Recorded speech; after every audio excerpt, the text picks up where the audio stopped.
This episode of Historians at the Movies podcast is brought to you by our amazing Patreon.com subscribers and supporters.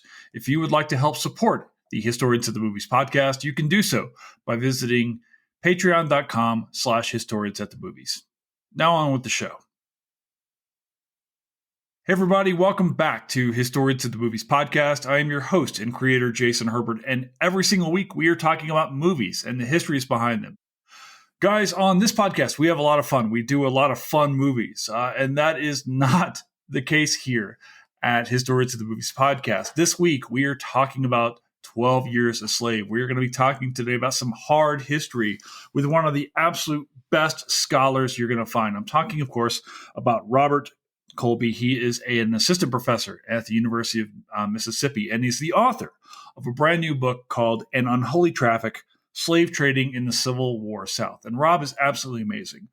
And in a lot of ways, this podcast is devoted to doing some of these hard histories. We're going to be talking today about the trade of enslaved human beings, the life of people who were held against their will in bondage.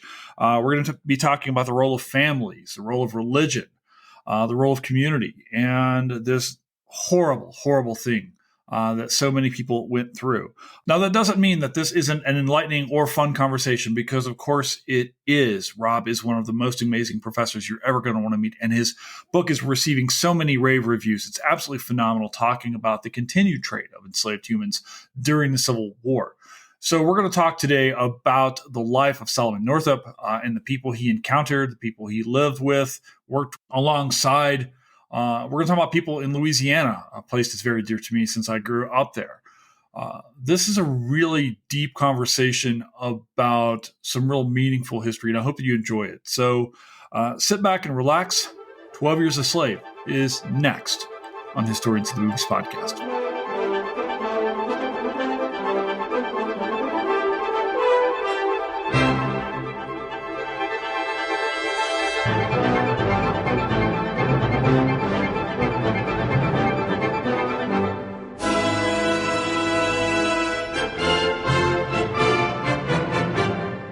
Man, I'm well. It's good to finally be here.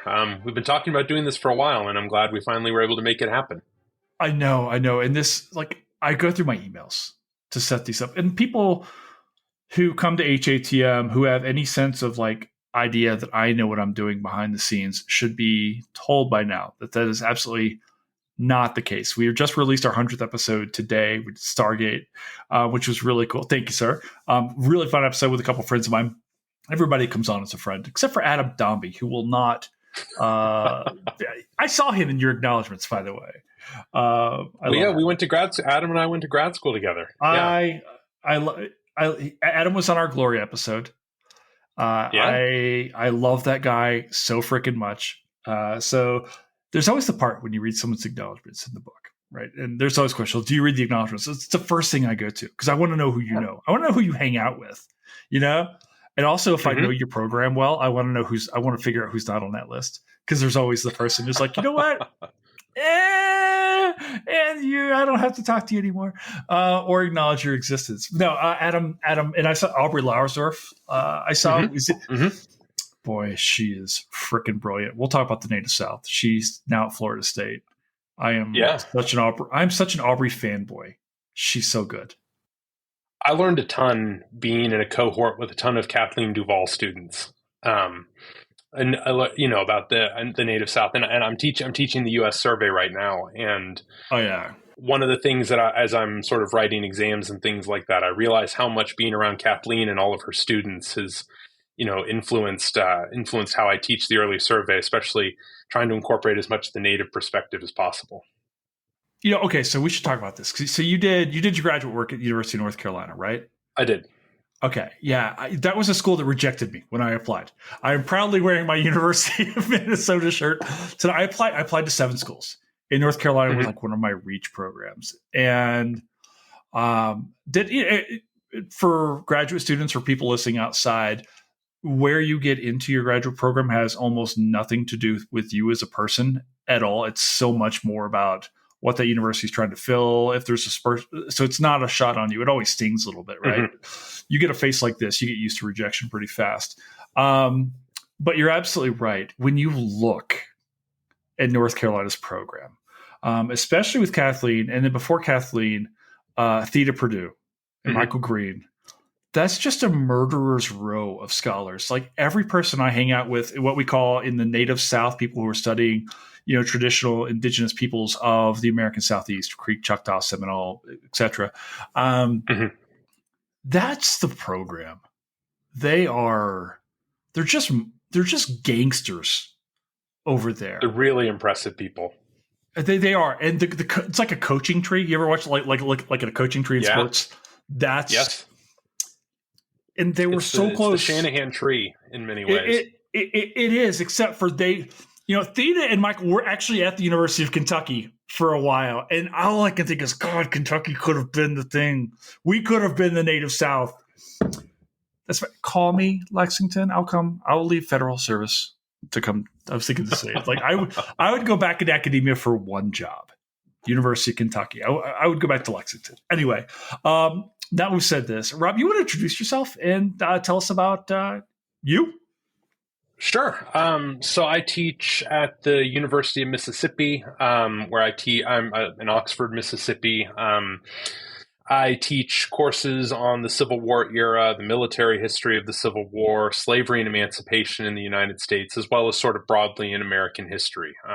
I teach. I was going to say I teach a little of everything, but then my colleagues who teach the, Europe from 600 to 1600 would get mad at me. So, it's always dangerous to say you teach a little bit of everything when you kind of just teach U.S. history in its various forms. Do you think that Europeanists get upset because they know deep down that their history doesn't matter? I sometimes show insert the screenshot of the Ron Swanson history began on July 4th, 1776. Everything before that was a mistake.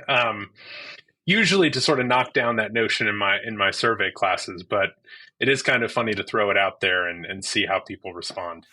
It's so much fun. I of course, I've got a lot of great friends of mine who are Europeanists, and my ancestry is European. Like, if you look back, everything in my family, I'm from Kentucky originally, and we actually go Kentucky to Carolina to Boston, and then back to like the Manchester area of England.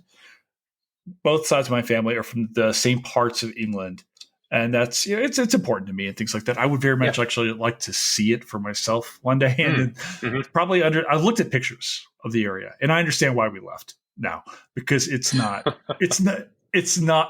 London at all. It's listen, my people were poor in England, and it turns out we were poor in Kentucky. There's just a great big line that goes with that. Are you from the South originally? Because you went to North Carolina and now you're at Miss. That depends on how you count. I generally say no. So I'm from Virginia, but the Washington D.C. suburbs. So it depends on who you ask. I grew up in Fairfax, Virginia, which is Washington is the D.C. suburbs. So to some people that's the South. To some people it's not.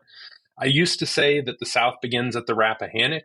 I'm not so sure I'm not sure that's the accurate measurement anymore. But so it depends on who you ask. I would say I've spent a lot of time in the South. I did my undergraduate work at the University of Virginia, my grad work at North Carolina. So I guess I'm kind of moving south in state universities. Yeah, just two absolute dumps of a program, man. I don't even know how you just go on with yourself. Virginia, North Carolina, that. Oh man, Virginia is another program that rejected me when I applied for my doctoral program. I did not apply to Ole Miss, so I will say this. But can I tell you this? You also had one of my absolute heroes in the profession at Ole Miss, and that's Robbie. Robbie Etheridge. Oh yeah, yes, Robbie Etheridge. I don't get intimidated by many people. Robbie, if you're listening, you scare the shit out of me. Robbie is so good. I think I've read every word she's ever published, and she's so cool. That would be impressive. She's so good, and it's so fundamental. If you write in the Native South, you have to read her work. It's impossible. That's right. Like her work on the Mississippi Shatter Zone, her understanding of these places, and the way that she goes about her stuff, and she's amazing. I've had the privilege of having her read some of my stuff, and terrified, and her responses are brutal and accurate, and it's kind of exactly what you need sometimes. And she's got like a coaching tree, it's the right? best kind of feedback sometimes. Oh yeah. She's got a coaching tree too in the Native South. I mean, she's got Crystal and Sheffield and Evan Noe and Jeff Washburn. So if you're in the Native South, you also know Robbie's coaching tree, which is, so there's these programs, North Carolina, Ole Miss, that produce, again, these absolute superstars. So I'm sure, it's an amazing program. All I've heard is that, Oxford, how do you like the town? It's great. It's, how long have you guys been there? This is my third year. So I got here in the summer of 2022. Oxford's great.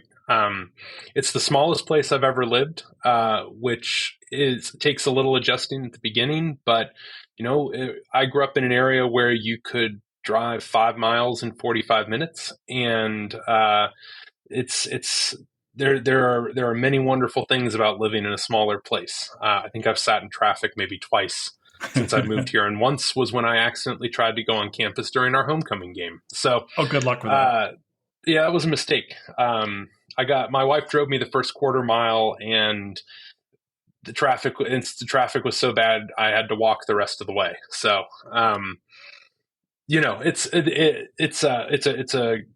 football is much bigger than I ever expected. We've been talking about institutions. I thought I went to schools that had football programs, and then I came here, and it is something else. No, it's a different thing. You're an SEC guy. You get it. I'm from Kentucky, man. We care about one thing and one thing only, and that is basketball. Same as North Carolina. Like, we have football, and we want it to do well. But Virginia is like a lacrosse school, isn't it? They are. It's like a rich kid Virginia school. Is really good at, and we're talking hours after Tony Bennett announced that he's retiring. Did he? Yeah, he did this afternoon. Oh, I didn't see. He's a good coach. I really like watching a 42-point game. I'm just kidding. I don't know how they love it.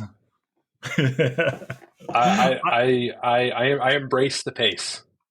Oh man, look, he won a title at Virginia. Like, how does that happen? Mm-hmm. So, can I ask you, and this is actually fundamental to our discussion about this film today, about 12 Years a Slave, about your new book. Okay, we should probably say the name of your book. You've got a brand new book out, An Unholy Traffic, Slave Trading in the Civil War South, by a different Oxford University press. Much older one. Yeah, a smidge, but almost as prestigious as the school you're at now. I say that almost in jest because Mississippi is an amazing program, and there's so many great things going on at that school. I want to ask you though, before you moved to Oxford, had you ever been there before? Were there any kind of pre-stating notions for yourself? It's like, okay, there's a job offer on the table. Honey, do we take this job? Do we move here? Like how was there thoughts on that? We're like, let's just go. This is the life of a scholar. I think it was more of the latter. I have family from Northeast Mississippi, but I can't say that I'd spent a lot of time down here. Okay. And so we were kind of coming in blind. I don't think we had sort of strong preconceptions. Again, the size was sort of the main thing that we were sort of like, okay, how's this going to work? But it's been great. I mean, it's been wonderful. How big is Oxford now, the town? Last time, the last number I heard was about 27,000 non-students. Yeah. So it doubles when school is in session. But it's been a really great place to live. We're really grateful to be here. I love it. I want to talk to you about this because this is obviously important. When the job search came out, were they looking for a Civil War historian or a Southern person to Southern history? Yeah, we've never talked about the process on this podcast before, about the process of getting a job in academia. So they were looking explicitly for a Civil War historian. There was the previous Civil War historian was a man named John Neff, and who wrote extensively on Civil War memory, and he passed away in the winter of 2020, and so I was brought on to replace or to fill his position. And so, which is great. We're the rare department that has two Civil War historians, which is just makes it a wonderfully collaborative place to work.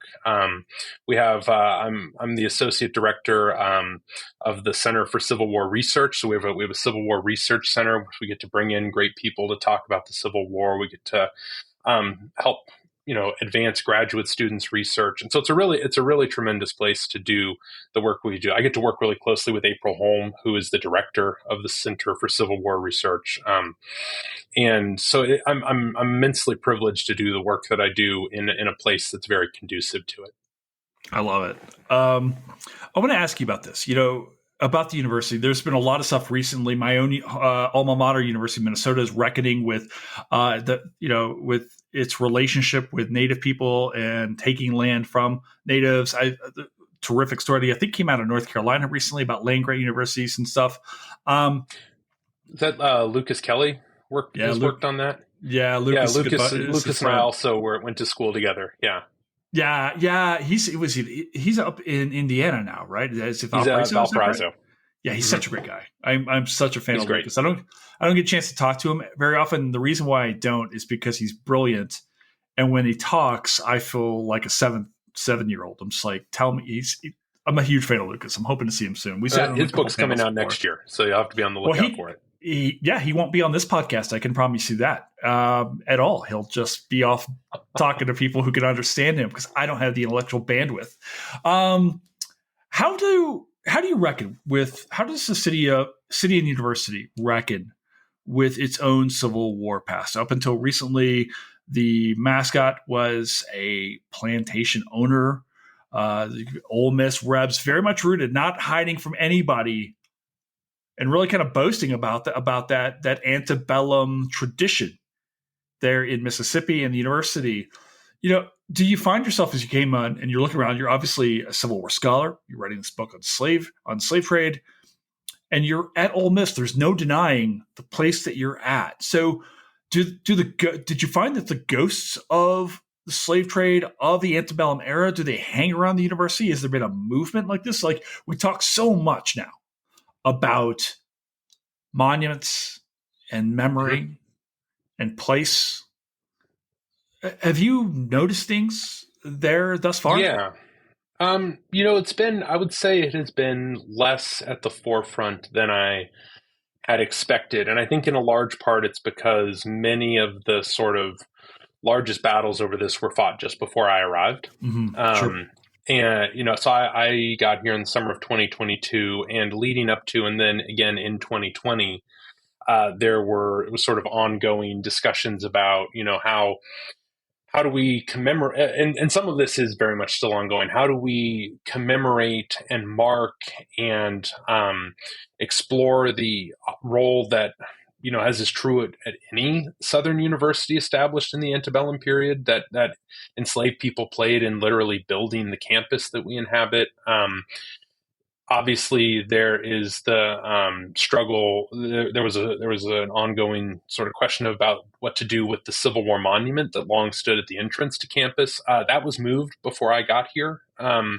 It now stands back, sort of it's a corner of campus. I think relatively appropriately, there's a Civil War era cemetery in which soldiers. So the university served as a hospital at multiple points during the Civil War, and so numerous soldiers who died were buried in a cemetery just adjacent to campus. And so the Confederate monument has been moved over by that cemetery, So that had been done before I got here.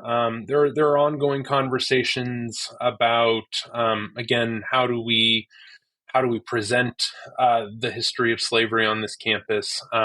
Obviously, I would say Colonel Reb, the old mascot, is more in the background than I think I had expected. Certainly, still present. There's an enormous number of lawn ornaments, Colonel Reb lawn ornaments around the town. Sure. But I would say it is not as prominent as I had maybe anticipated, and I think in some ways that's thanks to the work that people in my department and around campus had been doing in the years before I got here. I got to tell you, all I wanted was to see Admiral Akbar made the official mascot of the University of Mississippi. I had to explain to my son, who is a big Star Wars fan, that had been a possibility and had not happened, and he was very disappointed. Oh, man, can you imagine? I mean, I have a hard time imagining Disney's intellectual property crew approving that, but it would have been wonderful. Yeah, I think, and I want to say that on occasion you'll see in the Ole Miss stands and things like that, you'll see our favorite Mon Calamari guy rolling around here, and so it's a trap. I mean, I think the Black Bear was around for a little bit, and I was like, well, okay, and so forth. So let's talk about this movie. Let's talk about 12 Years a Slave, because this is a film this is not an easy watch for anybody to come to. It is not. And, a lot of times when we do these films that on HATM, we do these movies that are fun and that we want to rewatch. In fact, this whole thing kind of came as I'd seen the rewatchables that Bill Simmons does, and it's a lot of fun. I thought, well, maybe we can do a historian spin on that. It was really, in a lot of ways, a lot of the influence behind what I do or so forth. So we'll do 13th Warrior because it's fun. Right? Or we can do Old School because it's a fun movie. This is not a fun movie. This is not a movie that is easy to watch, but I don't know, Rob, I feel like this is a necessary watch because as much as we write about history, think about it. I think sometimes maybe a lack of visceral reality. Mm-hmm. I think that's right. And this film really kind of brings that, I think, in a lot of ways. I mean, what are your thoughts, I guess, Rob, on the outset here? Just when you think about what this movie is and does, what are your general impressions of 12 Years a Slave? So I would say, with the caveat that I have not seen some of the newer series that cover slavery, some of the more recently released TV series that discuss slavery. I think this is the best movie covering slavery, and I can't, or at least slavery in the United States. I think you could make a case in some ways for Amistad being alongside it. But in terms of just depicting core realities of American slavery, I don't think that there is another movie that can match this. And you are absolutely right. It is not a fun watch. I was rewatching it ahead of the podcast, and my wife was coming in and out of the room, and probably 3 or 4 different times she's like, "So how close are we to the really brutal scene?" And I said, "Well, which one?" And that is it's not easy to watch, but everything that it depicts is absolutely real, and it is rooted in a story that is remarkably well documented and remarkably well substantiated, and both taken as a whole and taking individual portions of it. I think that if we're trying to show, if the goal is to show a wider public what enslavement in the United States looked like, I don't think that there's much that does it better. Yeah. I'm going to make some assumptions here and talk about and assume that your wife is maybe referring to the rape of Patsy in this film. For the guys listening, and we're going to talk about this kind of stuff today. I know that this is difficult. So, you can tune in when we're being silly and things like that. I do want to have like a real serious conversation on this stuff for the moment, at least. But, there are scenes, and your wife says, the bad scene, right? Or, and you can refer to the graphic rape of Patsy on screen, the whipping of Patsy as well. Can I ask you, when we think about these kinds of things, is it too much to graphically show these things, or can we imply them? What's the difference for the viewer, for the audience? because you don't want to go into some kind of exploitation of the people to, especially of this kind of history, because it's real and it continues to happen, Mm-hmm. especially when we talk about rape and matters of power and stuff like that. Why do we have to show the whippings and these kinds of scenes? I've got my own thoughts on this, but I wanted to hear maybe your thought. Well, and I would be curious to hear yours. I'm not sure that we have to. Mm-hmm. That is to say, I think that you could make a similarly evocative movie without being quite as raw as this one is. But I think that if there is value in creating those scenes, I think that what it does is it does keep the viewer from looking away or providing any sort of out for the viewer. And I think it provides, I'm sort of thinking out loud here, but I think it provides payoff for one of the things that, as I was thinking about the movie as a whole, one of the things that I think the movie does incredibly well is it captures this constant sense of menace. And, it's one of those movies where the tension never relents. Even though in terms of actual action, it's often very slow. The score, I think, is very subtle. And I think in some ways, the sort of unstinting depiction of violence provides payoff is maybe the wrong word for that, but shows that, it's not, the really bad stuff's not going to happen off screen, and it's not going to give you any way of imagining your way out of it, I think is what I'm trying to say. Yeah, I think that in a film, we often have history movies that are having fun with history, a national treasure kind of a thing or whatnot, or Monty Python or whatever. And then you've got these films that are really trying to tell a history. And this isn't a documentary, but it's, boy, is it trying to get as close to it maybe as it possibly can. And I feel, and I wrestled with this as a scholar when I'm writing my own history and things like that. The people that I can, I work for descendant communities to this day in my own real life. And the audience members, I hope that this will sound okay. I think that you owe it, if you're going to do this seriously, to pull no punches. When you're saying this is the graphic life of an enslaved man and the enslaved men and women and children who were around him. One of the other scenes we'll talk about here in a moment is the auction scene. But I feel like in this day and age, when we still wrestle with the memory of slavery, people must know how horrible it was. Now, those stories are still amongst many African-American communities to this day. Those folks know because those stories are handed down. And the fact that they survived through all this, right? But for people who don't, I just feel like as an audience member, it would be doing a disservice to pan away in a way. I think that's probably right. I agree, right? And it is difficult because it does, and I will say I wrestled with this in my work, right?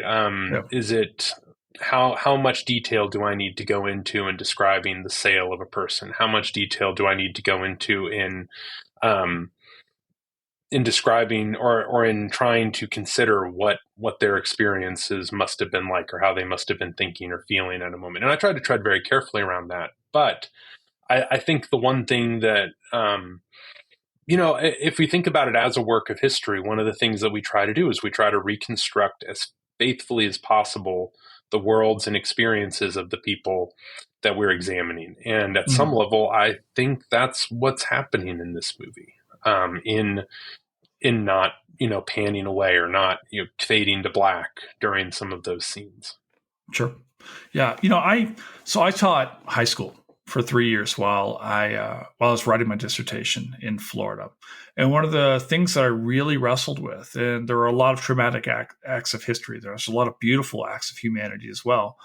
But one of the things I really wrestled with, and I had 8th graders and 9th graders and 10th graders along. So I had children and their children, who are 13 years old. And then the majority of them were juniors. So say 16, 17 years old.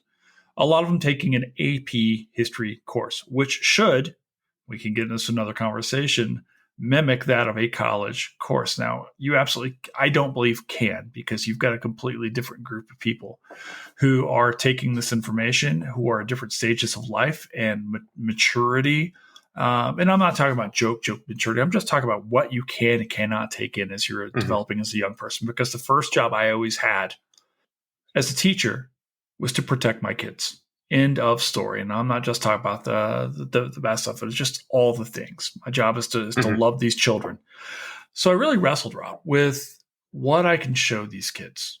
And how do I talk about slavery? How do I talk about the life of an enslaved woman like Patsy, who almost certainly was going to face sexual assault in her life at some point in time in her life, often, maybe.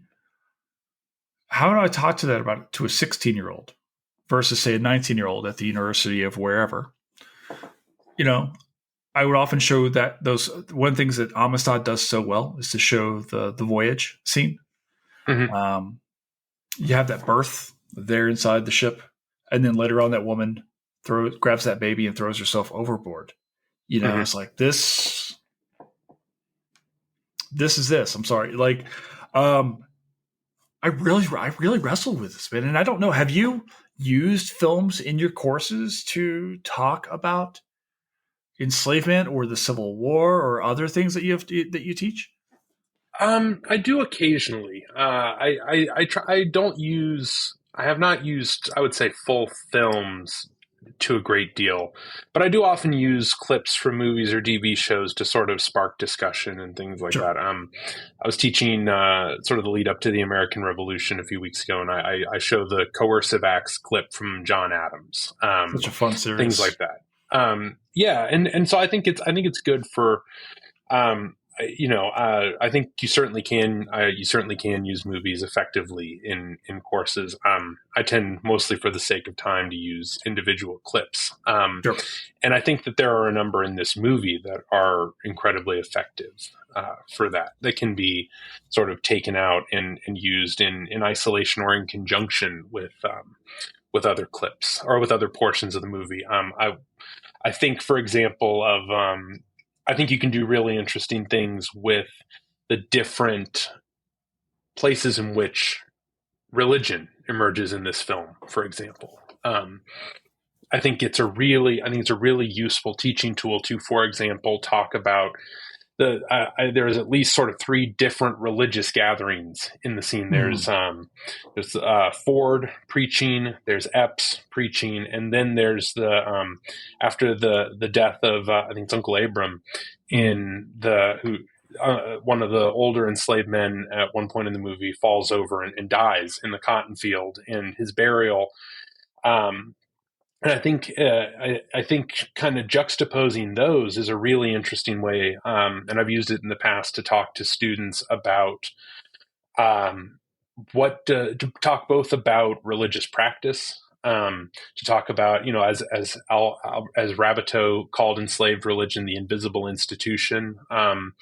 And then also, talk a bit about sources and historical evidence, and where do we have silences in the archive, and how do we fill those things? And so I think that I think films like this are incredibly useful in teaching. And this movie contains a number of moments that are perfect for illustrating and starting conversations about different aspects of enslavement. Let's talk about that then. I had this kind of listed later on. I feel like let's go ahead and do this now. Because religion plays such an important role. It's a really interesting thread when we watch this film, because as you were just saying, this gets used to justify slavery and enslavement by those who would, benefit from it, guys like Epps. And then, of course, as a way to, in some ways, escape from the confines spiritually, you talk about after the death and the singing, the very powerful thing. You see Chiwetel Ejiofor just, boy, in my mind, the great scene there is when he starts singing along and kind of gives, I mean, and finds it.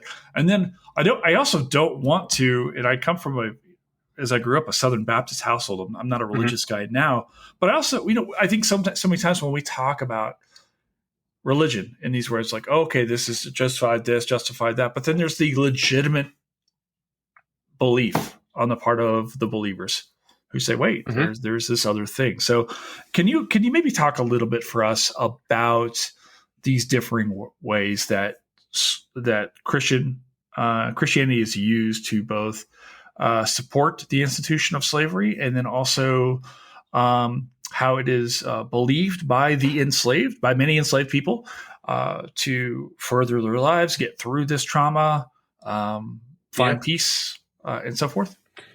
Yeah, absolutely. And this is, I would say, this is, I think, something that is a really, I think the movie does really subtly in many ways. They don't spend an enormous amount of time on it, but it carries a lot of weight within the film. Like I said, I think at least to my recollection, there are three scenes where this sort of comes up. There's the first scene where Benedict Cumberbatch's character, William Ford, who is preaching and sort of is preaching a relatively straightforward version of from preaching out of the Bible. Ford's an interesting guy in this, is an interesting character in Northrop's narrative. Northrop speaks very highly of him, especially in contrast to many of the other people he encounters in Louisiana. He essentially says Ford is a slaveholder by circumstance, and he says if he hadn't been born into this world, he wouldn't be a slaveholder. But he is in this world, right? And we have to wrestle with Northrop saying that, but also, Ford countenancing the division of a family, and Ford ultimately disposing of Northrop and being totally entangled financially in this world. So you have sort of the more neutral-ish, that's probably not a good way to say it. You have Northrop himself speaks more highly of Ford, and especially in contrast with Edwin Epps, who played by Michael Fassbender in this movie, who is, maybe not, is one of the two most malevolent forces in the movie, along with Paul Dano's character, I think. Sure. And Epps preaches a very sort of stripped down pro-slavery version of Christianity, where he zeroes in on the passages in the Bible that talk about slaves, obey your masters, or else, basically, and denudes it of anything besides that in this. And that reflects, it's a short scene in the movie, but it does reflect a very potent strain of pro-slavery Christianity that really flourished in the early, in the middle portion of the 19th century, where pro-slavery advocates repeatedly turned to the Bible to justify the institution of slavery, even as anti-slavery advocates were deploying the Bible to attack slavery. Mark Knoll's book, The Civil War as a Theological Crisis, is really excellent on this, as are works by Mitchell Snee and many other people. I mean, there are a lot of great scholars who have looked at this and looked at the Civil War as a religious rift, driven in part by how do you interpret the Bible? Do you point to these specific verses that Epps is referencing, or do you pull back and look at the larger context of the Bible? And then, of course, you have enslaved people who see Christianity as liberatory. And this is where I think it's really interesting, right? You have sort of the public, and by that I mean the biracial religious practice where,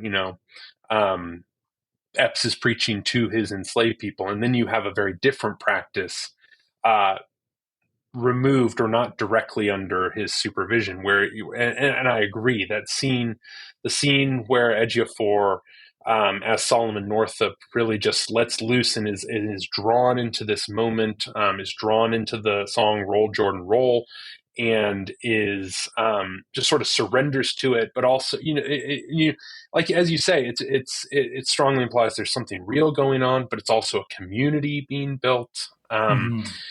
There's just so much packed, I think, into those few scenes, and I think they represent sort of a wonderful introduction to the deep contradictions of religious practice in the slaveholding South.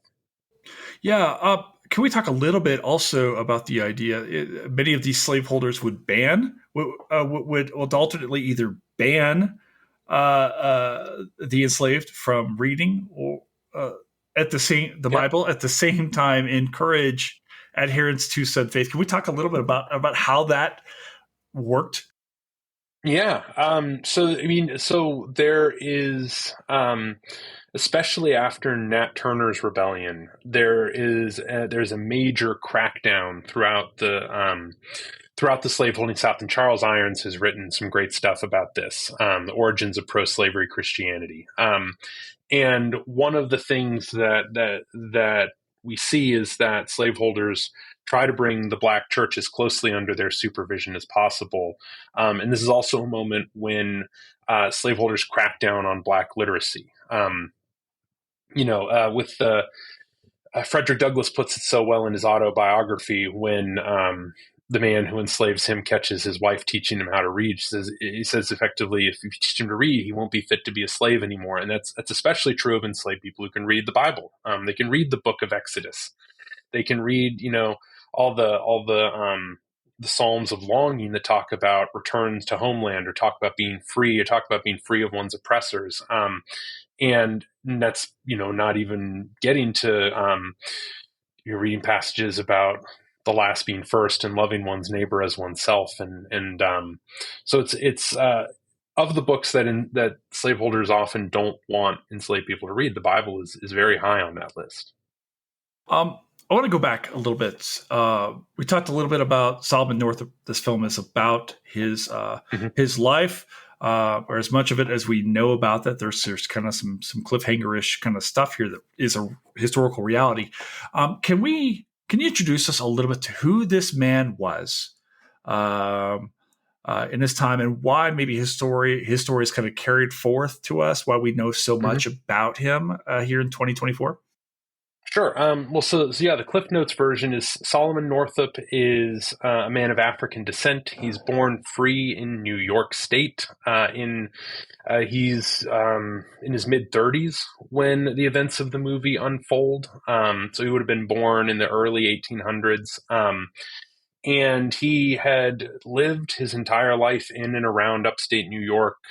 He worked a number of jobs, from working on canals to harvesting lumber to agricultural work, and up to and including he would play music at events for a living.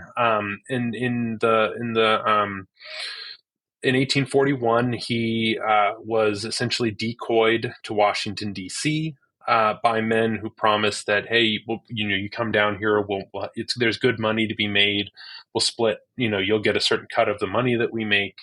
While in Washington, D.C., a place where slavery is legal, he is incapacitated. Those men turn him over to a series of professional slave traders, and those slave traders sell Northup into slavery through New Orleans, the largest slave market in the antebellum United States, from whence he goes sort of into the Red River country of Louisiana.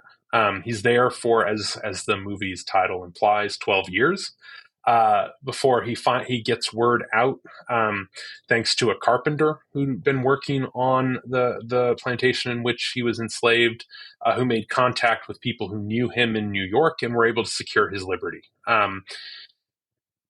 And it's at that point, very, very quickly after his return from enslavement in 1853, he produces this book, probably in conjunction with a co-author. So very quickly, his story is widely known. One of the things you asked, sort of how do we know all this? Well, for one, Northup has an incredible memory, and an incredible gift for relaying and recounting details. a stunning amount of what he tells us in the book is verifiable.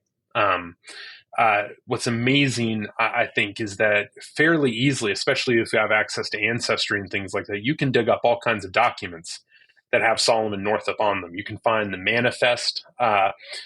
Slave ships moving from along seaboard ports were required to keep manifests detailing the enslaved people aboard. You can find the one that says Platt Hamilton that describes Solomon Northup.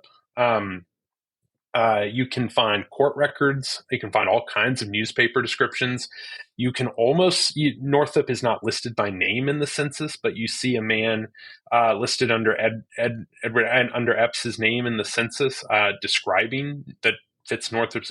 What's amazing is how well documented this is, and almost everything that Northup says is, if not directly verifiable, very close. I want to get into a little bit of your book here because we talk about this illicit slave trade of kidnapping a free man from New York in Washington, D.C., and then he's transported down into Louisiana. Can we talk about where, I guess, maybe the slave trade in the United States is in, say, the 1830s and 40s? These this really, really awful time period. But what is going on with the slave trade? How are people enslaved? Where are they being forcibly removed from at this point in time? Is it all internal? Are people being brought from outside the United States at this point in time? Where is the slave trade in the U.S. at the time of this film? Yeah, so at the moment that Solomon Northup is kidnapped and sold, the American domestic slave trade, that is the slave trade within the United States, has just declined from its what would ultimately be sort of its all-time peak. The 1830s had seen the domestic slave trade absolutely explode, thanks in large part a combination of extraordinarily high global cotton prices, the demand for cotton in the industrial cities of the United States, but also particularly England, France, Germany, all across the world. Demand for cotton reached an all-time high in the 1830s. And as a result, what you see within the United States is the unprecedented movement of enslaved people from the upper South states, the states where slavery has been long established. You ask, slavery has existed by the time you get to 1841.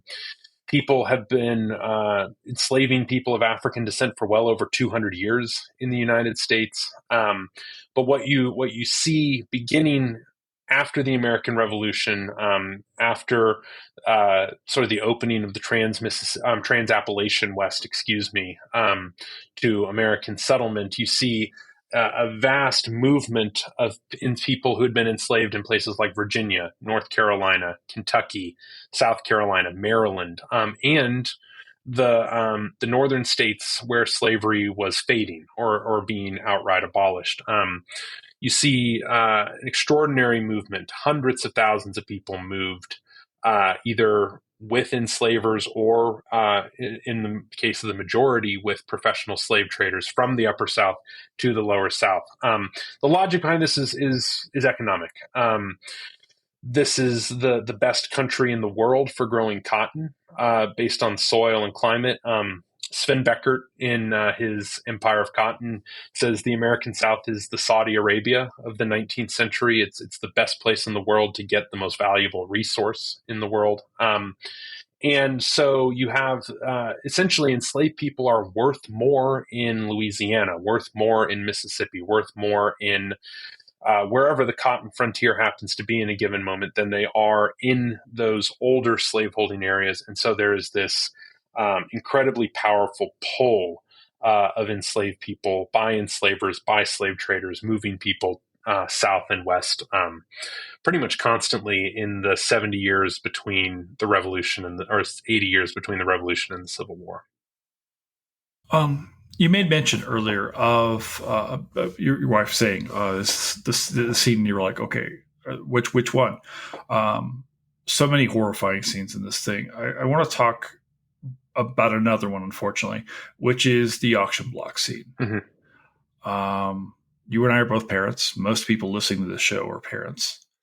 Can we talk about what happens to African descended families as a result of the slave trade? Yeah, the slave trade is shattering on African American families. The numbers we have are it's hard to get a good grasp on it, but a significant portion of African American families can expect to be divided in some way thanks to the slave trade, especially those living in the upper South states like Virginia, Maryland, Kentucky, North Carolina. Even families that don't actually experience sale, don't actually experience division, the threat is always there.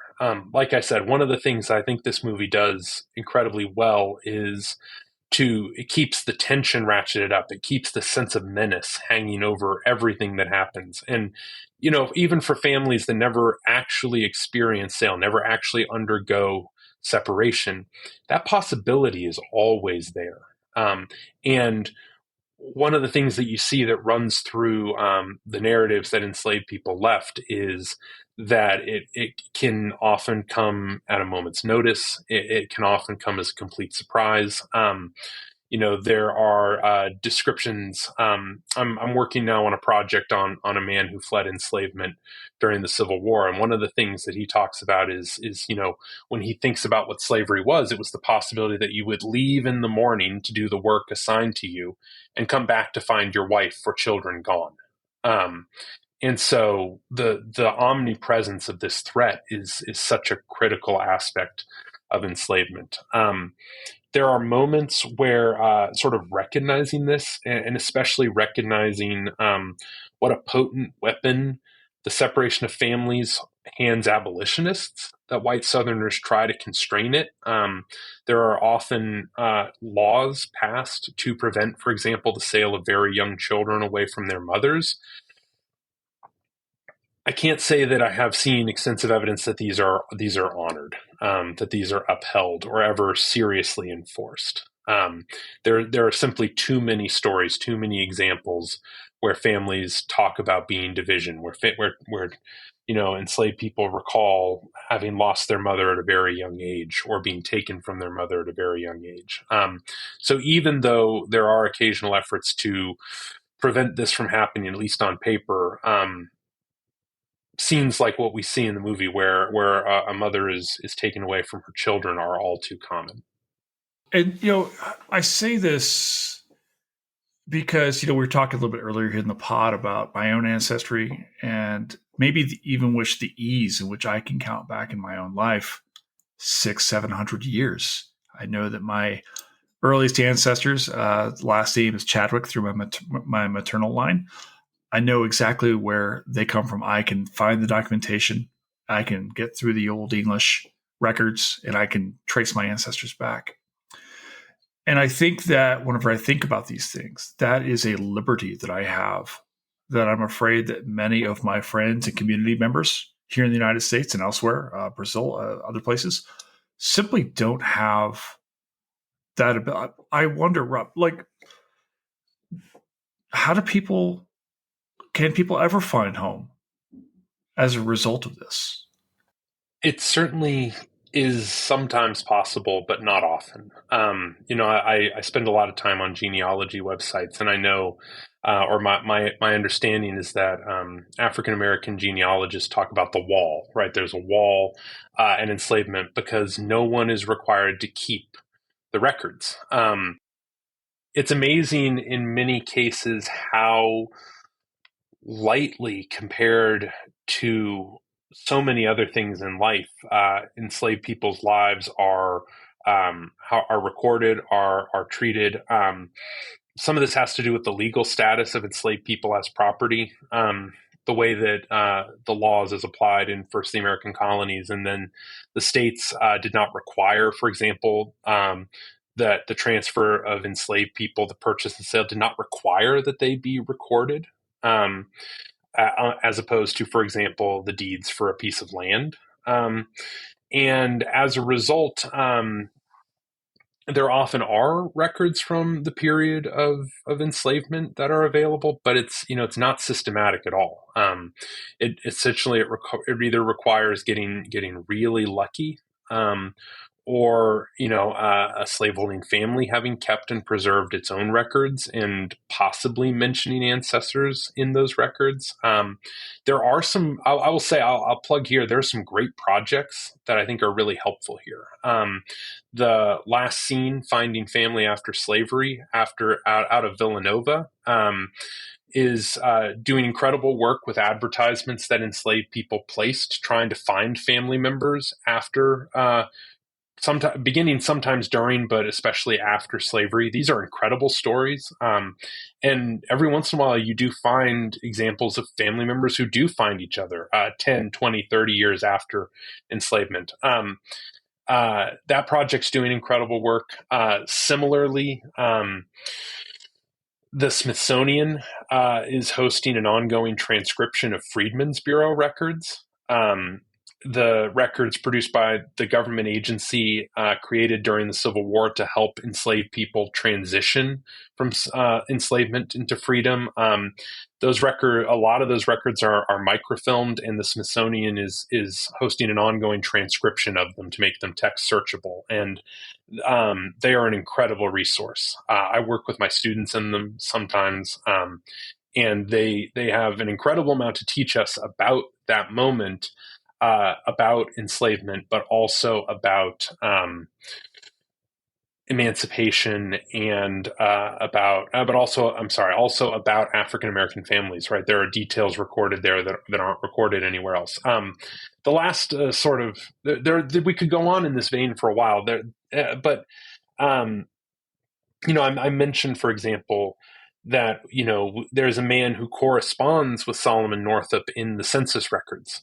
But the census didn't record the names of enslaved people, just their ages and their genders and their complexions in some cases. And so that it's very much a wall that you can get lucky and work around if the right records exist. The other one I would think of is the Civil War pension applications by former United States colored troops are an extraordinary resource.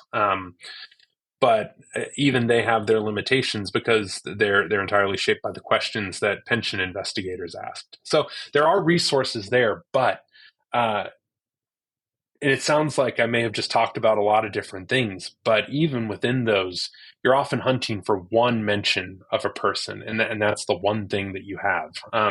So yeah, it's an incredible, as you say, being able to trace one's family is a luxury, and it's something that the legal process of enslavement denied and continues to deny many people. I want to talk a little bit about Ford for a second. I want to go back a little bit, and I'm going to kind of rewind from this auction block, if you will. This horrible, horrible scene. But I feel like, and maybe you can correct me here, I think that one of the strengths of the film, one of the many strengths of this film that this film does, well, is show that slave holders, the peace plantation owners and so forth, these people who were forced people in enslavement, were not always these hyper wealthy guys with the big mansions and stuff like that. And even when they did have the mansion, they were facing their own issues. Northup talks about Ford as this guy who would not have been an enslaver in some other life, who kind of forced into it. Can we talk a little bit about that? About the realities is that a lot of these people who were certainly willing enslavers, Ford himself, were also bound to this mechanism by economics. Some of these folks quite literally could not get rid of. Could not rid themselves from being tied to slavery, right?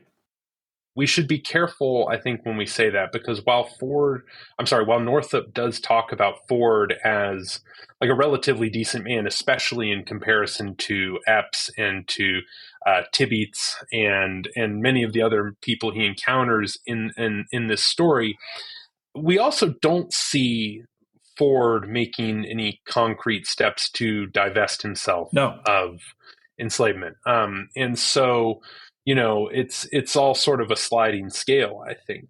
And I think I will say that I know I've used this language a couple of times already, but again, I think this is something that the movie just does extraordinarily well, in that you can there are moments where there seems to be genuine connection and even respect, perhaps, between Benedict Cumberbatch's character and Solomon Northup's character. But just undergirding all of that is this sense that that Northup especially is walking on rotten ice, and that one foot put the wrong way, regardless of what's gone before, one foot put out of line can bring the whole thing crashing down. And there's that scene where Paul Dano's character, who works as the overseer, the legal relationships are complicated. As you said, there are all these financial ties. One of the things I think a lot of great scholarship is being done is looking at the financial web woven around enslavement, where people own enslaved people but sort of don't, because they're mortgaged to someone else, and so forth and so on, right? Paul Dano's character, the overseer, attempts to lynch Solomon Northup for standing up to him, for fighting back against him, for holding his ground when Northup has done something correctly. Northup, there's this moment where Northup is sleeping on Ford's in his hallway, right? He doesn't get a bed. He's sleeping in the hallway, and he makes this desperate appeal to him, and Ford just won't hear it. Like, he kind of refuses to hear it. And so again, it's the spectrum, and the line is so thin. It's all a knife's edge. And I think the movie conveys that really, really powerfully. I think this is one of those places where, again, I think we have to tread carefully, because one of the things that I think a lot of recent scholarship is recapturing is the important role of relationships and personal connections. The scholarship being done on enslaved people's legal consciousnesses and access to the legal system. I'm thinking of work by Kelly Kennington, Kim Welch, Ian Twitty, and so many other people who are looking at how enslaved people do access the legal system. Lauren Swinninger, Laura Edwards. I can't not mention Laura Edwards. They do such incredible work, sort of recovering the fact that there are real and useful relationships between white and black people in the antebellum South, and that African and that enslaved people are able to mobilize those in many cases. But also, again, it all just hangs by such a slender thread, and I think that that's something that this movie shows so clearly. I want to ask you about this because, of course, the big climax is eventually Solomon's able to get away. He's able to get back home to his family, but it's at the end of this 12 years, he makes multiple attempts to get away from these people. Can we talk a little bit about resistance? Especially, I don't want to take for granted that our audience is coming to something that maybe you and I are more versed in. And folks maybe coming to this podcast might not be aware of how, enslaved people, men and women, exercise their own freedoms, their own abilities, their own abilities to push back against their conditions, sometimes successfully, sometimes not. So can we talk a little bit about the forms of resistance that we see in this film, and maybe other things that maybe you're aware of that we don't get a chance to see fleshed out in this 2 hours and 15 minutes? Yeah, and I think that's and I think so. One of the things that's not in the movies that is in the narrative is that there's a moment where Northup runs away and spends time, but not in the way I think that we often think about enslaved people running away. That is to say, he does not run away and try to make his way north to freedom. Right? He's on the Red River in Louisiana. That is an awfully long way to go through incredibly difficult country. what he does in the narrative is what's much more common. There's a bad situation, there's a dangerous situation on the place where he's enslaved, and he takes to the swamp for a period of time. And what we know from studying enslaved people's resistance is that this is incredibly common. Short-term flight, short-term marronage is incredibly common, and it's a very porous thing. Everyone kind of knows it's happening. And enslavers kind of know that there's often a negotiation process where they will kind of let the enslaved community know, like, hey, if this person comes back, this is what's going to happen. Or the vice versa, the enslaved fugitive will kind of say, what's going to happen if I come back, and wait to hear. So that's something I would say I'm a little disappointed it's not in the movie, though I understand why it's not. It would be, I could think, a confusing thing to convey, and it would probably take time. Anyway, it also would probably require a lot of engagement with water moccasins, which I'm not sure anyone wants any part of. No, I grew up in Louisiana, so I've seen those things firsthand. Yeah, I'm still haunted by one of those early episodes of Lonesome Dove. And yes. Solomon Northup talks about, he talks about making his way through the swamp, kind of poking around with a stick to scare away the water moccasin. Anyway, but there's also, what this movie does show is I think sort of some of the more overt forms of resistance. Northup displays a skill. He makes money on occasion when he can, using his skill as a musician. He has unique abilities because he's literate to, at multiple points, try to write his way to freedom. What we get less of is sort of the more, to borrow a well-worn phrase, forms of everyday resistance. The sort of the very subtle things that we know enslaved people did regularly to negotiate or to temper the experience of enslavement. Breaking tools, we talked about running away, stealing food and other supplies. I think they do a pretty good job with the food in this movie. You get a sense for how meager, how high calorie but unsatisfying it is. It's not a large point of emphasis, but it's there, and I appreciate that it's there. And so forth and so on. So again, it's the kind of thing that I think is difficult to show. It's difficult to really emphasize. I guess one of the closest things you get is right before that brutal scene where Epps forces Northup to beat Patsy. You have her going to get soap, and it's soap because Epps's wife hates Patsy because of Epps abusing her, and won't give her soap, something that many enslaved people would have considered sort of an obligation of slaveholders to provide. And so she takes it into her own hands to acquire it. Is that a form of resistance? I think you could make a case that it is. But one of the things you see is the incredibly brutal consequences of even that slight form of resistance. Actually, I wanted to ask you about this. You brought this up when we talk about the abuse of slave holders, slave owners, these plantation owners onto the enslaved people. This is not strictly a male-dominated world. Can we talk a little bit about the role that women played in this exchange? And I'm talking about here like Epps' wife. Mm-hmm. And other plantation owners' wives and so forth, like these women, just as complicit. Am I correct? Mm-hmm. I think that's fair to say.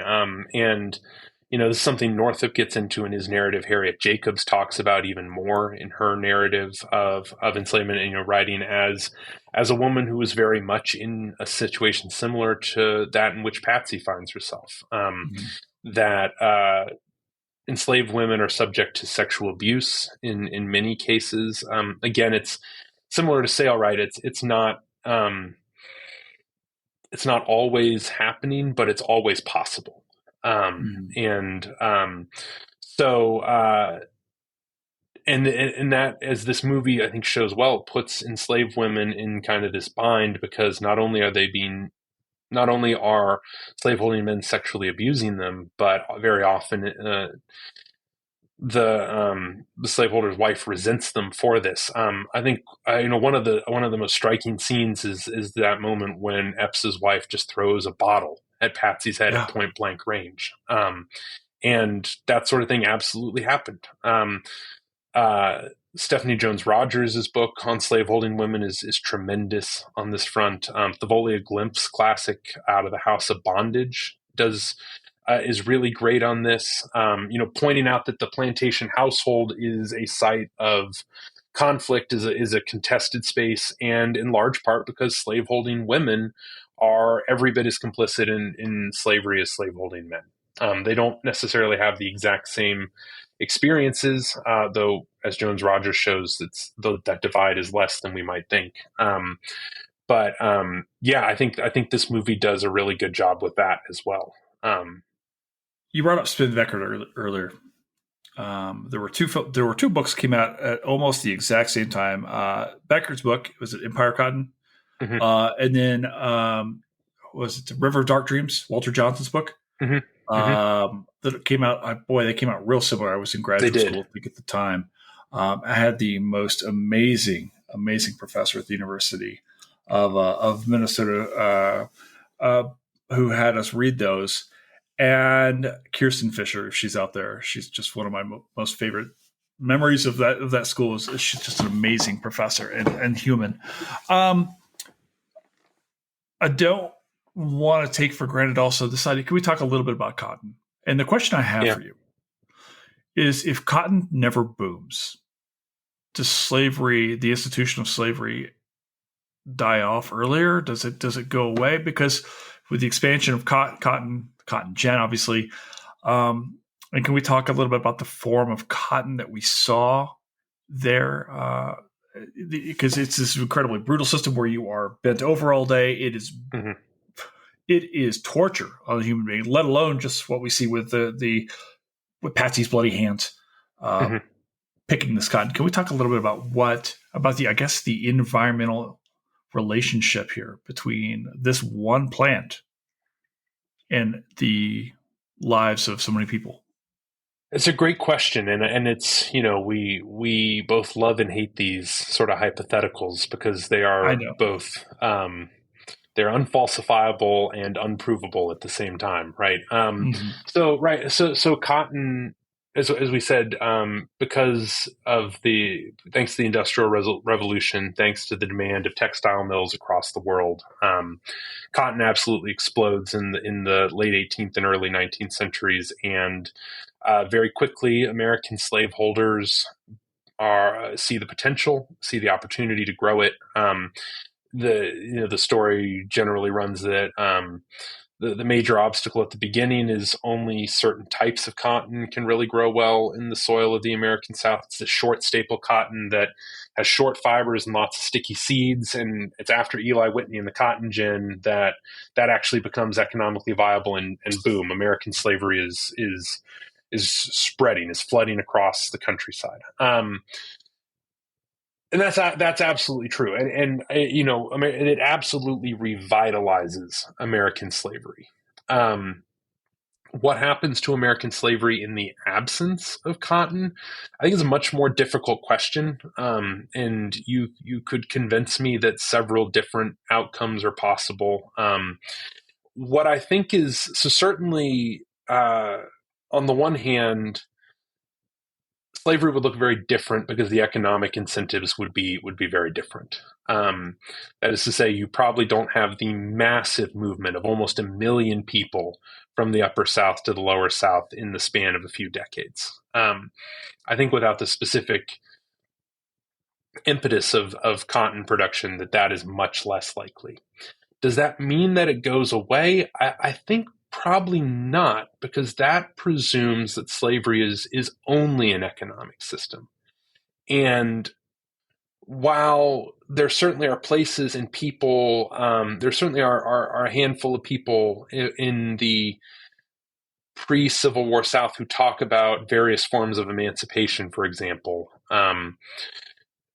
Very few of those get put into action.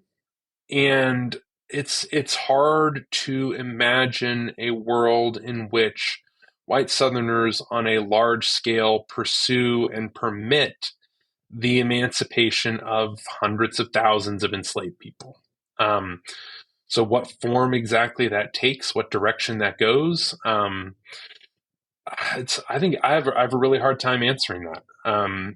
Maybe a slave trade emerges to send people to Cuba, in Brazil, where sugar is, a viable option, but that runs into sort of the Royal Navy. I'm very much thinking out loud here, and I think that the reason I'm doing that is I don't think that there is a clear path. I think you can say for sure that without the Cotton Revolution, American slavery takes a different trajectory. What that trajectory is, I don't think is clear. Not least, this another thought I think is that one thing that the mid 19th century proves, and enslavement in the Upper South proves, is that slavery is an incredibly malleable institution. By the time you're from Kentucky, right? In places like Kentucky, like Virginia, you have enslaved people working in industry. You have enslaved people working in tobacco factories, in iron foundries, in mines. And so without sort of the lodestar that is cotton, I think it looks different, but I don't know. I don't think you can say that slaveholders wouldn't have found a way to continue the institution of slavery. I think you brought up such a really great point. I wrote this down here because you were talking about how, maybe this idea presupposes that slavery is an economic system. And of course, it's not, right? There is a social hierarchy that goes alongside this. Carrie Lee Merritt talks about this. There's this, on occasion, you'll see people say, well, most people who fought in the Civil War didn't own slaves, right? Or that. And I feel like that's such an important point to make, is that non-slave holding Southern whites benefited from this horrible institution because it kept them from being at the very bottom. They understood that as well. They were willing to fight and to die for it. And the memory of that is something that people continue to fight and literally die for all the way to today. These are real things we're still wrestling with. I want to ask you about the spread of something else, and this is the abolitionist movement, because we start to see this. Brad Pitt shows up in this film towards the end as a carpenter, if I recall correctly. Can we talk? We talked a little bit about religion. Can we talk about how this abolitionist movement starts to move forward? And of course, we're heading to you and I know that after this film, a war is coming. There's already a war going on in the soul of the United States in the 1840s. Where does this abolitionist movement come from, and why is this competing along the same lines as the people who are very pro-slavery? Yeah, I think that those two things very much feed off of each other. Where does the abolition movement come from? Well, I think that's a long and complicated story. The shortest answer is that there had always been an abolition movement, in the sense that enslaved people always push back and resist enslavement. Right. There is a wave of abolition that emerges in the wake of the American Revolution. Paul Polgar has written a really great book about this.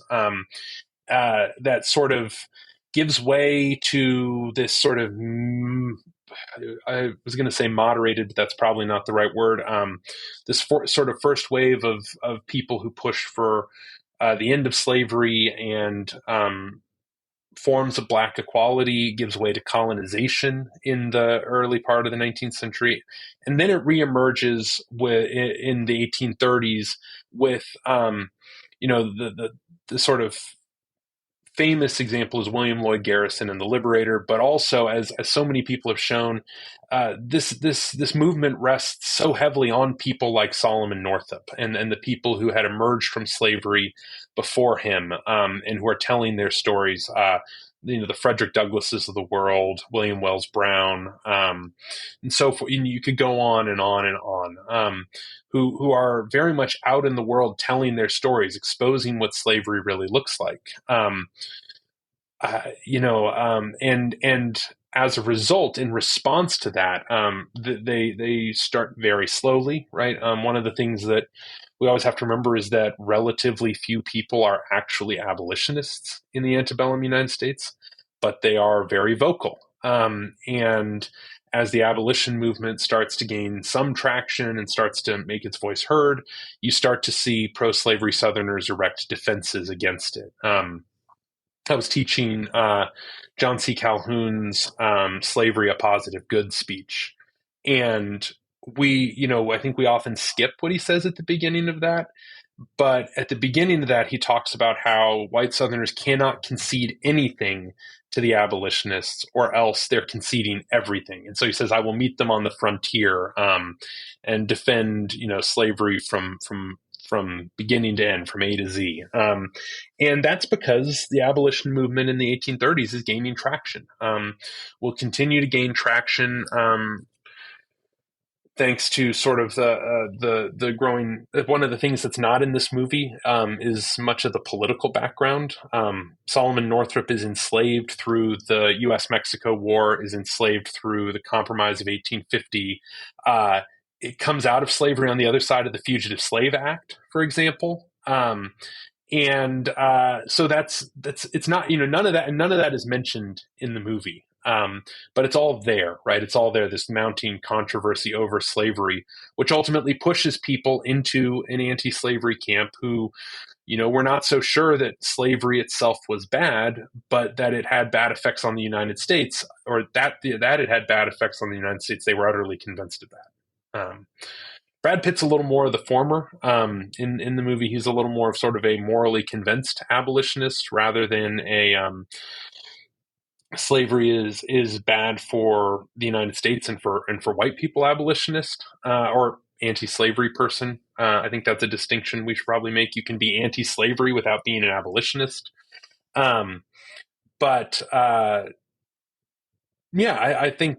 think he's a decent stand-in for many of the principles of the abolitionist movement in this movie. I think there's a powerful moment where Epps, reminds him that he's not in Canada at that moment, which again adds to sort of the menace.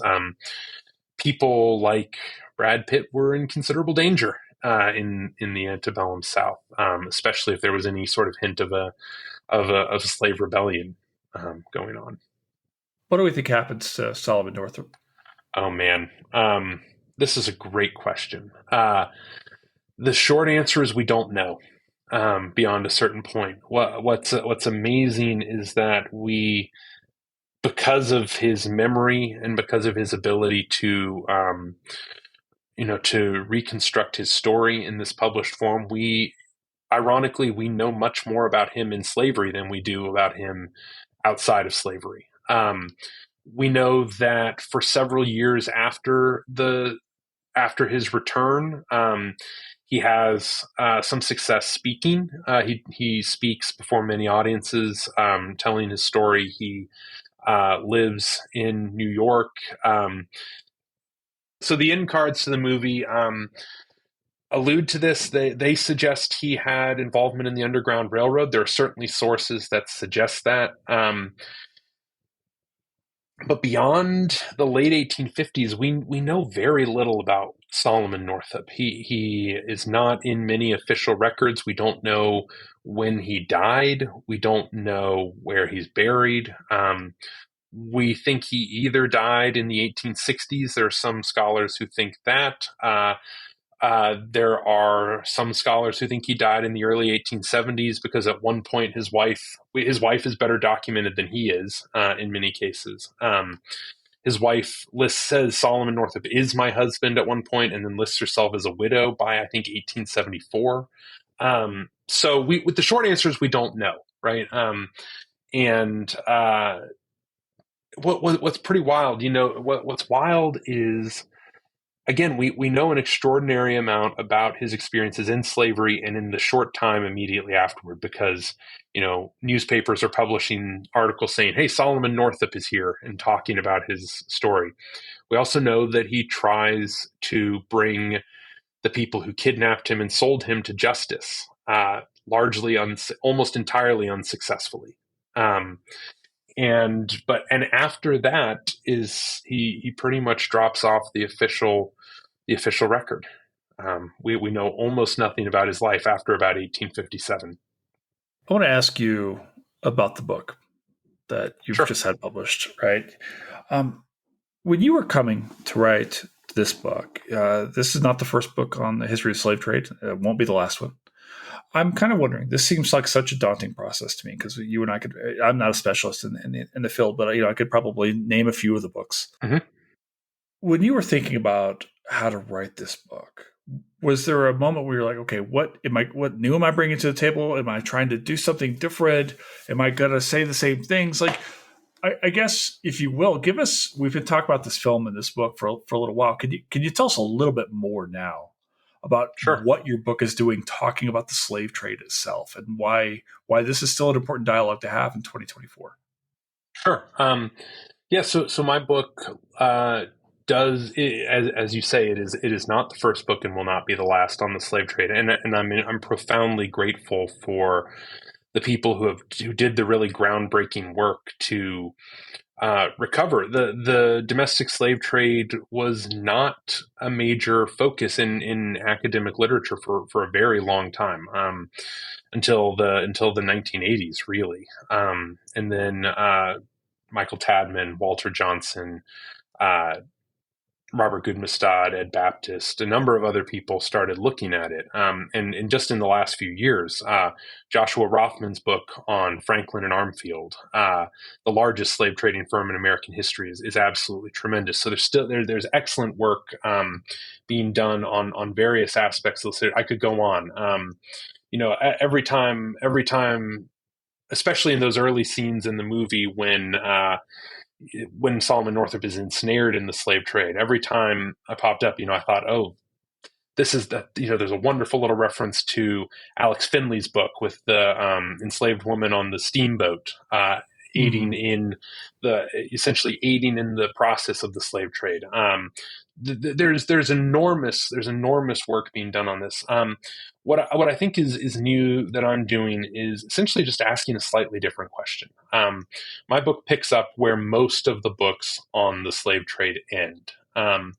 Most of the books on the slave trade focus, not unreasonably, on the antebellum slave trade. They look at the connections between slave trading and cotton capitalism.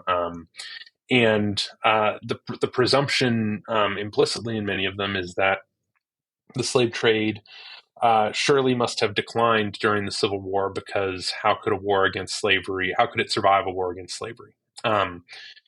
And what I started to do, early in graduate school, we were reading. I think we were in grad school around the same time, so I'm reading the same books you're talking about. Yeah, reading classics, man. Yeah, and I saw. So I'm reading about the slave trade, and I started to go through Civil War letters and diaries looking for a topic, like we all do, and I started to notice just these hints, right? These hints in Civil War soldiers' letters, writing home to a family member talking about the slave market, or talking about Union soldiers writing about enslaved people who came into Union lines afraid that they were about to be sold. And that struck me as odd. And so my project became essentially a project to try to understand, why does the slave trade continue during the Civil War? Because it does. Even though the Civil War devastates the cotton economy, even though fairly quickly hundreds, thousands of enslaved people are fleeing to Union lines, between Fort Sumter and Appomattox, Confederates buy and sell thousands of people. And trying to explain that and consider why this survived is the focus of the book. Yeah, I have to wonder because what we don't see in this film, what we don't see, say in another film, Amistad, like we talked about earlier, maybe some of the other films that we've seen here, is the fact, and that your book does, um, is the life of the enslaved person um, during the war. Right? There's this whole we know that communication is the communication networks throughout enslaved uh, lives are people knew what was going on in the world around them. Right? Yeah. People knew that Mm-hmm. there was this Mm-hmm. war, and this war eventually becomes to Absolutely. end slavery, and yet. And I feel like maybe that's the key here. That you've brought this word up so many times tonight. I just feel like it's so perfect for this conversation. This idea of this menace, this idea that we see in this film, we see in Northup's own writing, and then also your work. Right? It's like this is continuing, and the South Mm-hmm. is, these Southerners are continuing until the last. I mean, last moments. Am I Yeah. wrong here?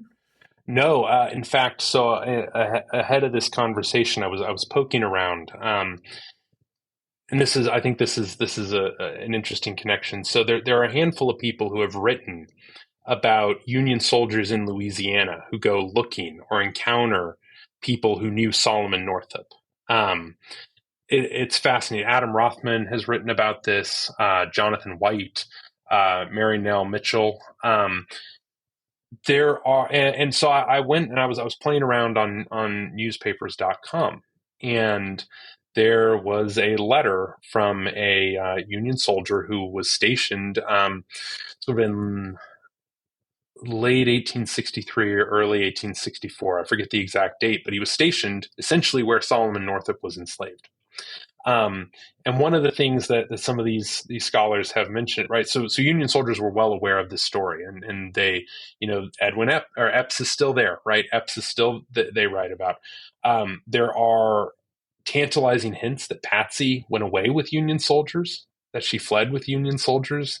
Nothing concrete, but I think Adam Rothman and John White write about this.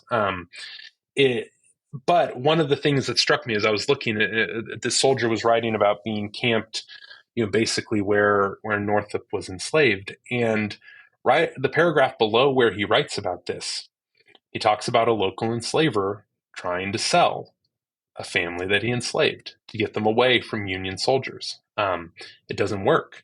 The family, or it works briefly. He sells them, but one gets away, tells the soldiers what happened, and they liberate the rest.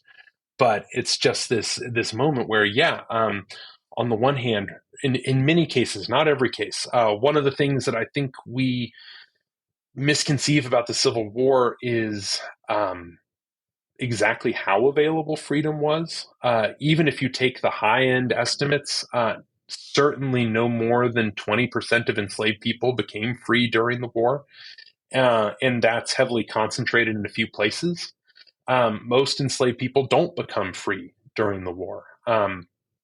And so, on the one hand, for many enslaved people, you have freedom to hand. Uh, we talked about how Solomon Northup doesn't run away because how is he going to make it to Illinois, much less to Canada? But with the Union Army right there, that's an option. That's an option. But that said, it's not a guarantee. It's not a guarantee. And one of the ways that slaveholding Confederates, as well as I should say, I usually say Confederates because I mostly talk about Confederates, but slaveholders in the loyal states as well. One of the ways that they work to get around emancipation is by selling people into more protected parts of the slaveholding South. I didn't even consider that. Um, Rob, I want to ask you here our final question here tonight. We're coming up here. We've been going now for an hour and a half talking about this topic that I think you and I could probably go for hours on end on. And I hope that Easily. we'll come back to do something, and maybe we'll do a more fun movie sometime on another subject entirely. There are a number of important history films. We talked a little bit earlier, Amistad being one of them. We're continuing to see more and more films come out. 12 Years a Slave. Is this a history movie? I think unquestionably, yes. Yeah, I mean, I just feel like foundationally, I feel like this is a thing, like we were talking earlier. I don't know if that I would ever sign all of this to watch in a class. But there are pieces of this I feel like you could do so much of this with. I don't think it's trying. I don't think it's trying to be anything else. No, this is one of the real ones. I mean, yeah, there are movies that incorporate history, and then I think there are movies that are, if not trying to do sort of the type of history that we're often tasked to write, that are trying to do something pretty darn close. And I think this is one of those movies. Yeah, I'm really glad that I had a chance to watch this again. Again, this is not an easy watch to do. This is maybe a movie that I don't ever, frankly, want to watch ever again in my life, frankly. I probably will. But I am so thankful to you for taking the time to talk to us about this movie tonight, talk to us about your new amazing book, An Unholy Traffic, Slave Trading in the Civil War South. This has been a really wonderful conversation with you about a really difficult thing. And I think as scholars and people, these are the kind of conversations that I really look forward to almost more than any other. So, man, thanks for being here tonight. Well, thank you. This has been great. I'm like you. I can probably go a bit without watching this movie again, but I know that I will. I know that I will come back to it.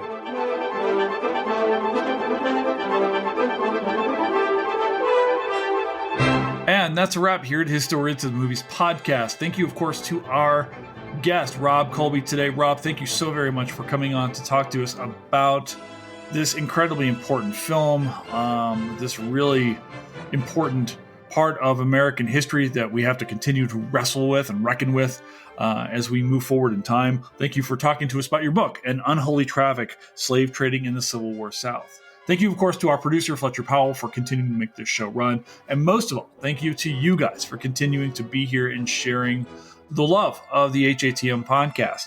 If you want to continue to support HATM, you can do so by visiting patreon.com/historians of the movies. Guys, thank you so very, very much. I know that was a tough discussion to have today, and it means the world to me that you would be here along for the ride. So thanks for being here. Talk to you later.